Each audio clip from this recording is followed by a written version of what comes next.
Michel Boyer, who's broadcasting today from the old City Hall. And you've got some breaking news for us, Michel. What can you tell us?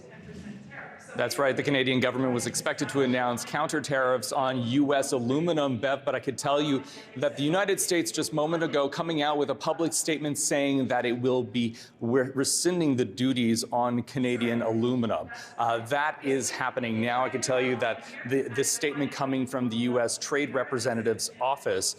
So there's a lot of fine print here that I haven't had the opportunity to get through quite yet, Bev. But I do want to also add that I have spoken with a number of Canadian sources who are confirming that today, instead of announcing Canadian tariffs on U.S. aluminum, they are going to be announcing that that will not be happening. So this is a happy ending after what has been another tense few months in Canadian-U.S. history. The United States months ago announcing these Section 232 national security tariffs on Canadian aluminum. Something the Canadian government obviously has said time and time again is absurd. They were ready to go with dollar-for-dollar tariffs. So again, these tariffs from the United States being dropped, Canada not going to be imposing these tariffs. So we're still waiting for official word from the Canadian government. Chrystia Freeland and Mary Ng were both supposed to be speaking to reporters at 3 o'clock this afternoon. As you can imagine, lots of wheels in motion here. Those two ministers inside the cabinet retreat not too far from where I am right now. I'm told that officials are scrambling to kind of readjust our position. So as I continue to learn more here on the ground, Bev, I'll bring it right back to you. Yeah, it really is a surprising reversal, Michel. And while I know you're still going through it, I guess no reason, we don't really know yet why they decided to make, the United States decided to make that decision. But we did hear over the past several weeks a lot of analysts saying that they thought that those tariffs would last at least until after the U.S. election.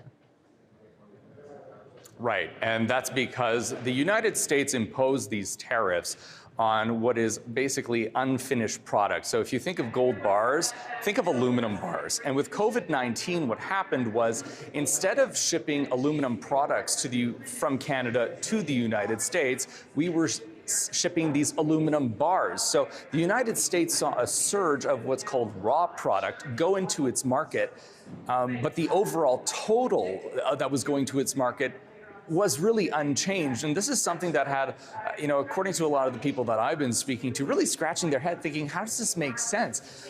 But it makes sense if you look at who is complaining to the United States administration. People who, companies that are in, Trump land, I guess you could say.